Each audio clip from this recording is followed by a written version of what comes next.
What's up, guys? Welcome back to another Destiny 2 Season of the Arrivals video. Beyond Light is right around the corner, but I wanted to review a weapon that I really enjoyed in Destiny 2 Year 1, which was the Death Adder submachine gun. It's a Veist submachine gun, and it came back for the season with random rolls. I'm so excited. So this SMG falls into the lightweight frame category, which is still 900 rounds per minute like adaptive frame. The only difference is that the impact here is 15. David, why is the impact lower? I'll let you know. Pretty much with lightweights, you have a higher headshot damage than you do body shot damage. So you're incentivized to hit more headshots, whereas with the adaptive frame, you do have a little more grace and a little more leeway when it comes to hitting headshots and body shots. So you do get lower headshot damage, but a little bit higher body shot damage, if that makes sense.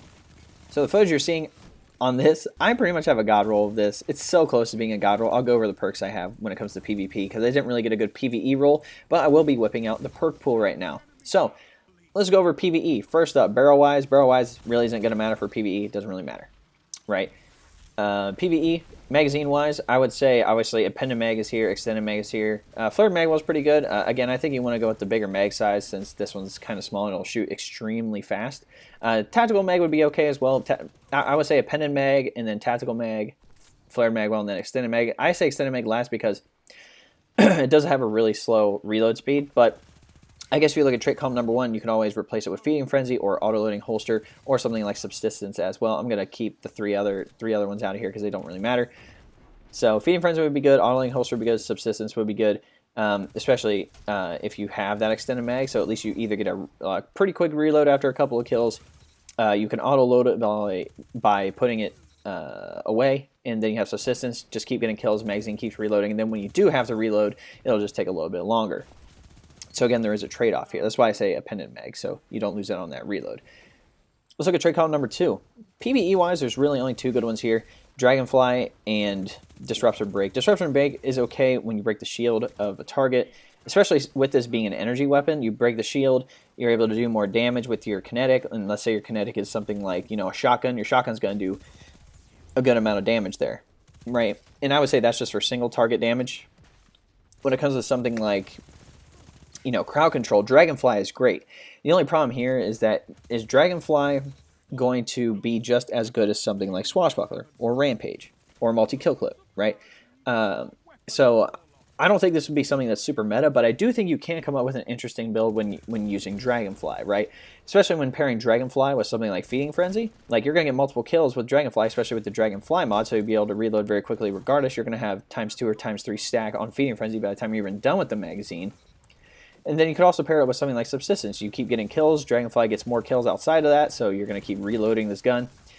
Again, there's a good amount of interesting builds, because I would say main Dragonfly and then choose between Feeding Frenzy, Auto-Loading, and Subsistence as which one that you like best. But again, is this going to be super meta in PvE? Probably not. I think it's going to be more of the entertainment value. Plus, I really love this SMG, so I really wish I had a roll that had Dragonfly on it, to be honest. When it comes to something like PvP, check out the rolls here. I would say something like, I would say if you're going to offer range, hammer forged rifling or extended barrel, I can't talk. Or if you want to go with stability, go with polygonal rifling. If you want good vertical recoil, go with arrowhead break. That would be a good one there. You have a good amount of options here depending on your gameplay and how you want to play. Magazine-wise, I go with accurized rounds or steady rounds, depending on whether you want range or stability. I'd probably opt for accurized rounds, but I know for mine, I do have steady rounds on it. Oh, by the way, mine has hammer forged rifling and steady rounds, so we'll keep going through the list here. But I would say the best option for trait column number 1, dynamic sway reduction, 100%, just because it is very fast firing. It's going to have a good amount of kick on it, so the longer you shoot it, the more accurate it will be, which will be very, very nice. Trait column number 2, top pick, rangefinder. It is an SMG. You're not going to have a lot of range. Being able to aim down sight and have a little more damage range is going to be very, very nice here. I would say the second pick is quick draw. It is an SMG. It's close quarters, so if you are close, it'd be good to just whip this thing out and just shred somebody down really fast. That'd be really good. Eye of the Storm, Moving target, I would say main 2. I would say number 1, rangefinder, number 2, quick draw. How do I feel with this SMG? It is obviously not the meta, not the current meta. I will admit this, though. I am very happy that a gun like this... I was very happy when a Veist SMG came in the form of Recluse, which is very cool. And now Death Adder's here, and I really liked that SMG in Destiny 2 Year 1, and I'm glad it's back with random rolls. I did wish it... It does feel a little weak in my opinion, but it is still very fun to use if you can pick your engagements. in PvP wisely.